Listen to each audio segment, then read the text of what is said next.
मैं भक्ति हूँ, भक्त को भगवान के द्वार तक पहुँचाने वाली भक्ति।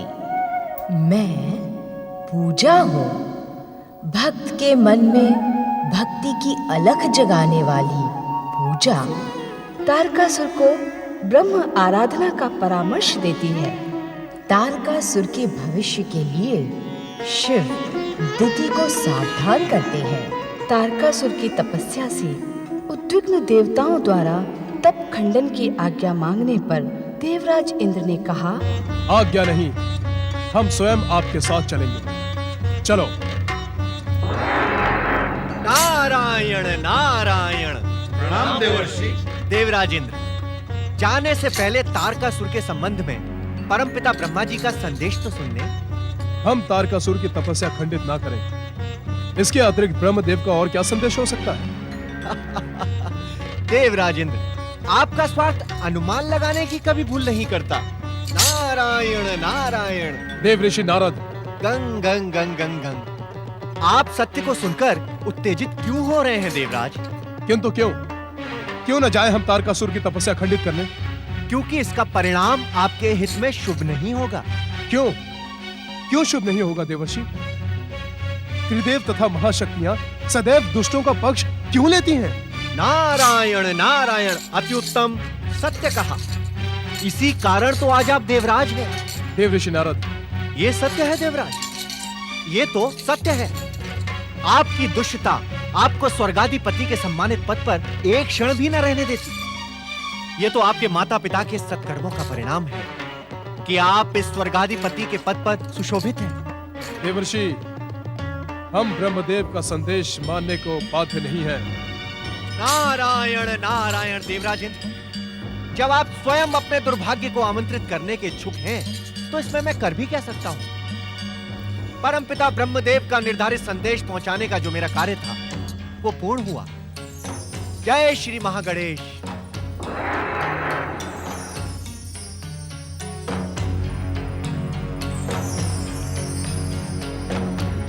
क्या होगा देवराज?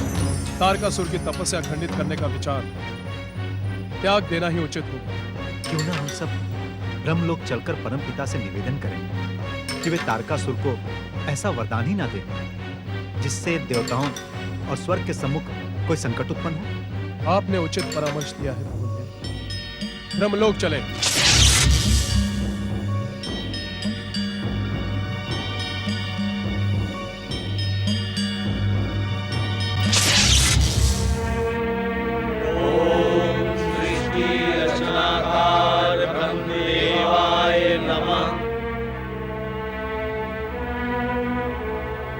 देवराज इंद्र, यदि देवताओं के स्थान पर आप स्वयं देवगुरु बृहस्पति की पाठशाला में जाकर मर्यादा और अनुशासन की शिक्षा पुनः ग्रहण करें तो अधिक उचित होगा।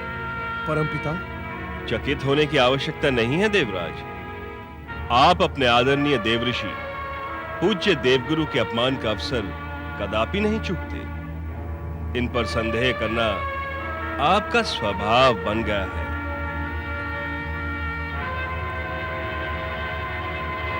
किंतु परमपिता, क्षमा मांगने के स्थान पर अपने अपराधों को ढकने का प्रयास ना करें आप।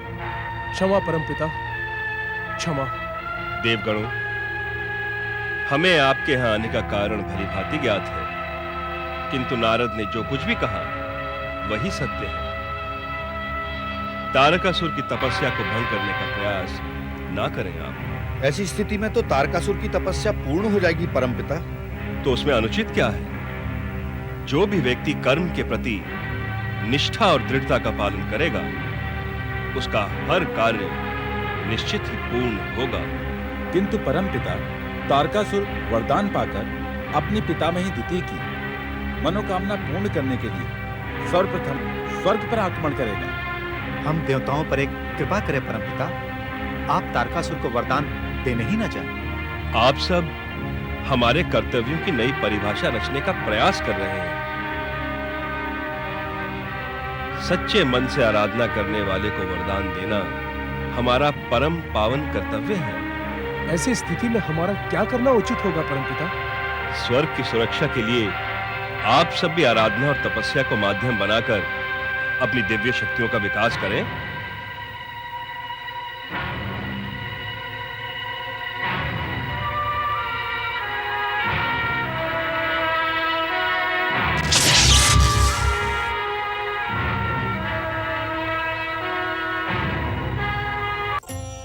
ओम महागणेशाय नमः स्वाहा। ओम महागणेशाय नमः स्वाहा। ओम महागणेशाय नमः स्वाहा। ओम महागणेशाय नमः स्वाहा। ओम महागणेशाय नमः स्वाहा। ओम महागणेशाय नमः स्वाहा।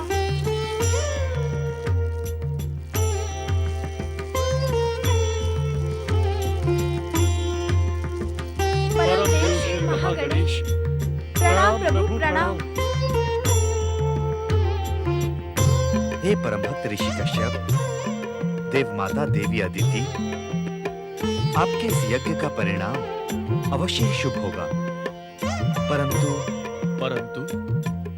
परंतु कहते कहते आप रुक क्यों गए भक्त वत्सल परम देव श्री महागणेश? इस शुभ परिणाम को प्राप्त करने के लिए आपको कुछ युगों तक धैर्य पूर्वक प्रतीक्षा करनी होगी। ऐसा क्यों स्वामी? ऋषिवर, आप इस सत्य से अनजान नहीं हैं कि तारकासुर के जन्म के पश्चात ये युग दैत्य जाति के उत्थान का युग है। तारकासुर अपनी आराधना से ब्रह्मदेव को अवश्य प्रसन्न करेगा तथा वरदान भी प्राप्त करेगा।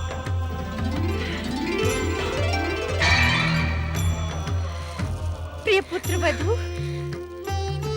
अर्थात? हाँ ऋषिवर, वरदान प्राप्त करने के पश्चात तारकासुर देवराज इंद्र को पतित कर स्वर्गलोक पर अधिकार कर लेगा। ऐसा अनर्थ ना करें श्री महागणेश। सृष्टि के नियमों को समझने का प्रयास करें देवी अदिति। धर्म की स्थापना तथा अधर्म के सर्वनाश के लिए दैत्य शक्ति जब तक चरम सीमा तक नहीं पहुंचेगी, उसका सर्वनाश कैसे होगा? परम देव, आप तो धैर्य की प्रतिमूर्ति हैं देवी अदिति। आपका उद्विग्न होना उचित नहीं। आप दोनों मेरी कृपा पर आश्वस्त रहें। कुछ समय पश्चात देवराज इंद्र को अपना खोया हुआ स्वर्गलोक पुनः प्राप्त होगा। सुख तथा सफलता पाने के लिए संकट, संघर्ष तथा कष्ट अनिवार्य है। परमदेव महागणेश, मेरी आपसे एक प्रार्थना है।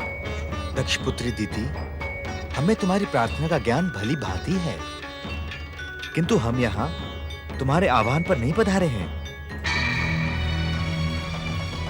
इस कारण हम तुम्हारी प्रार्थना का उत्तर भी नहीं देंगे। किंतु महादेव शिव की चेतावनी का ध्यान रखना।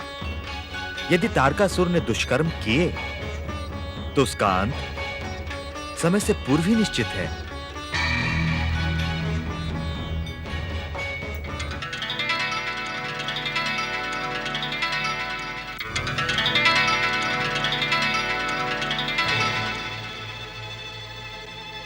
पाखंडी ऋषि, सुन लिया आपने अपने श्री महागणेश की भविष्यवाणी? अब मेरी तारक को वरदान पाने से इस संसार की कोई भी शक्ति नहीं रोक सकती। हाँ।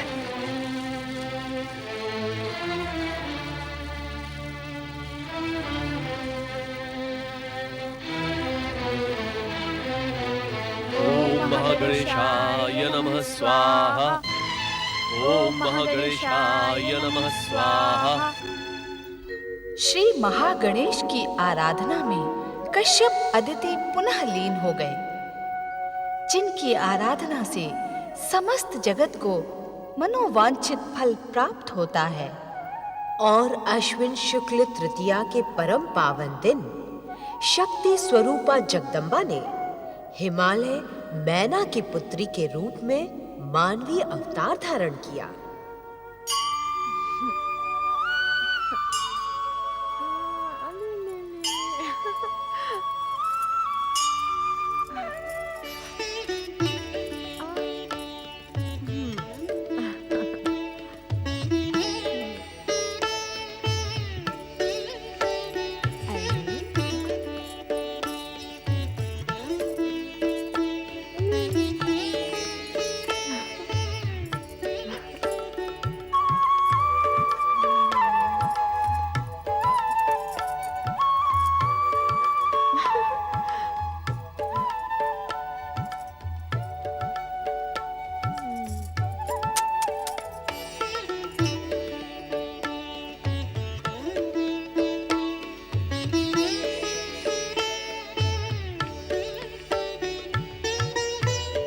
महारानी,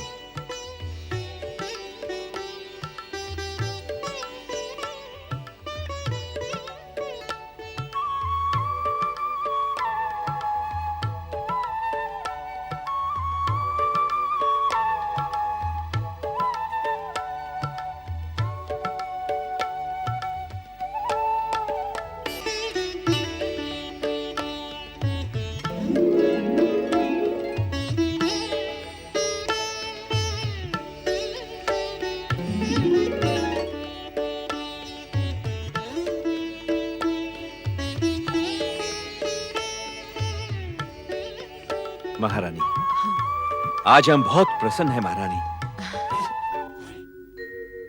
पर्वतराज हिमालय की पुत्री का नाम पार्वती होना स्वाभाविक ही था। स्वामी, पार्वती के आने से हमारे जीवन में कितना आनंद आ गया है ना। आप सत्य कह रहे हैं महारानी, किंतु हमारी राजकुमारी है कहाँ?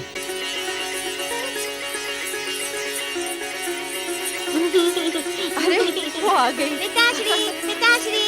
आओ पार्वती, आओ आओ पुत्री, बैठो।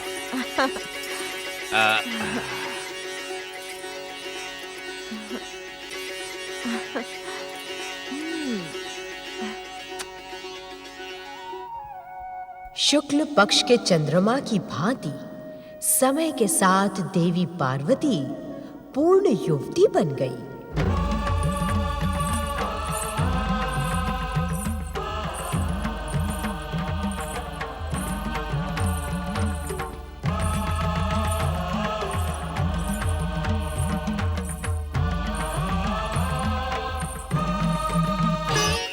महारानी, पुत्री पार्वती कहाँ है? हिमालय पर्वत के हिम शिखरों पर अपनी सखियों के साथ न जाने क्या खोजती रहती है। ये आयु ही ऐसी है महारानी। इस आयु में मनुष्य जितना देख पाता है, उससे भी अधिक देखने की जिज्ञासा में भटकता रहता है।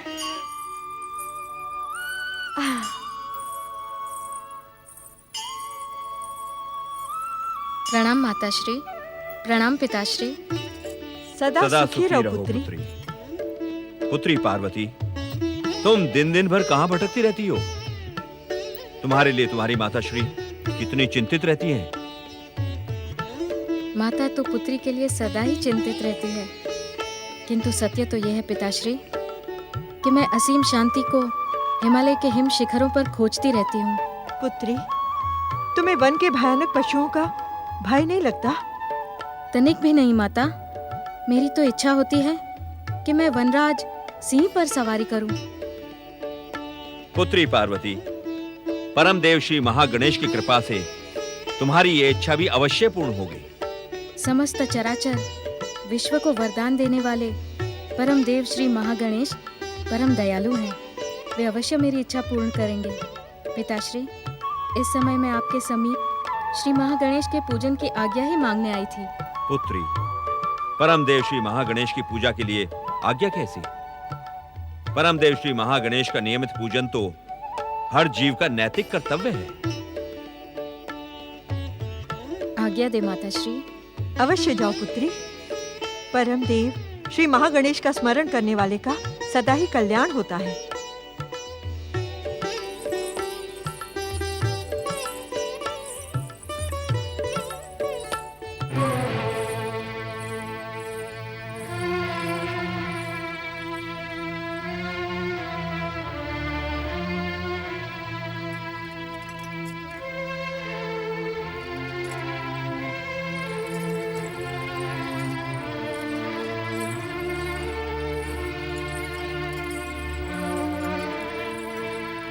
हुआ स्वामी?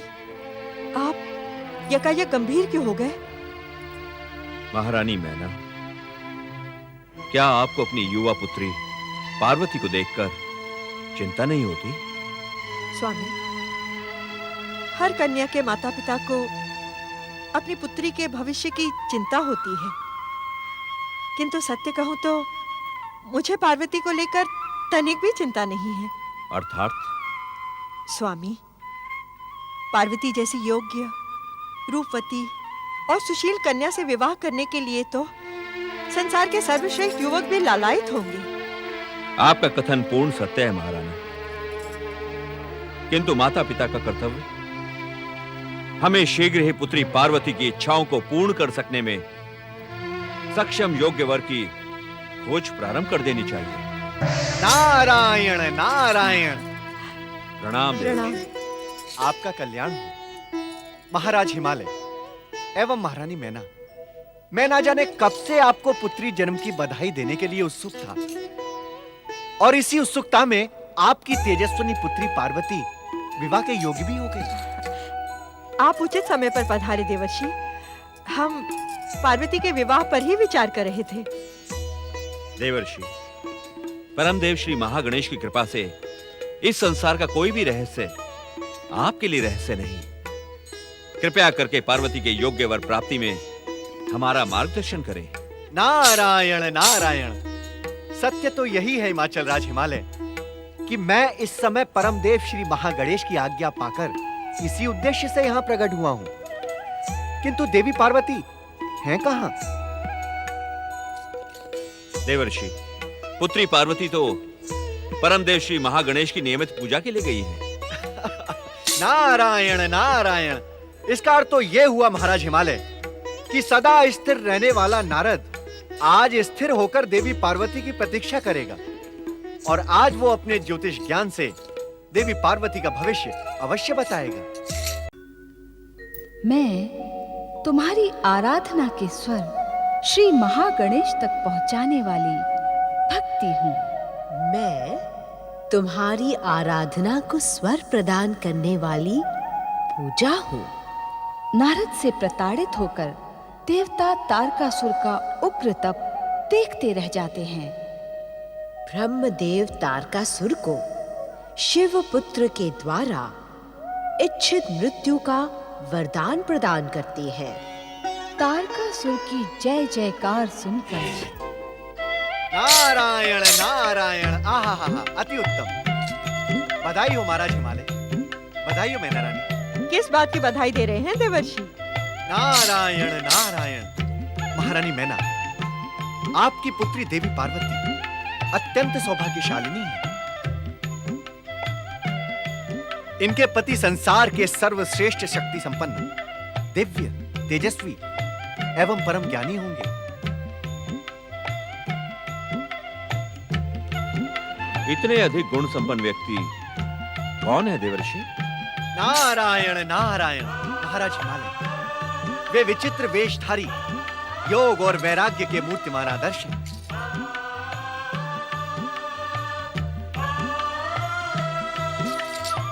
उन्हें पति रूप में प्राप्त करने के लिए पार्वती को कठोर परीक्षाएं देनी होंगी। कैसी परीक्षाएं देवर्षि? नारायण नारायण। आश्चर्य है, आश्चर्य है कि ये प्रश्न पर्वत राज हिमालय की पत्नी महारानी मैना पूछ रही हैं। क्षमा करें देवर्षि, हम आपके संकेत से कुछ भी नहीं समझे। नारायण नारायण। पर्वतराज, पर्वत के सर्वोच्च शिखर पर पहुंचने वाले उत्सुक व्यक्ति को कितनी कठोर परीक्षाएं देनी होती है, ये तो मैं जानता हूँ। जानते ही नहीं पर्वतराज। सत्य तो यह है कि उस व्यक्ति के सामने कठिन परीक्षाएं आप ही उपस्थित करते हैं। देवी पार्वती के सामने पर्वत का सर्वोच्च शिखर नहीं, संसार की सर्वोत्कृष्ट शक्ति है। उस सर्वोत्कृष्ट शक्ति का परिचय तो दे देवर्षि। उनका नाम क्या है? वे हैं कौन? नारायण नारायण। महारानी मैना, उनका नाम कल्याणकारी है, सभी आपदाओं का अंत करने वाला है। इस कारण क्या देवर्षि? इस कारण देवी पार्वती को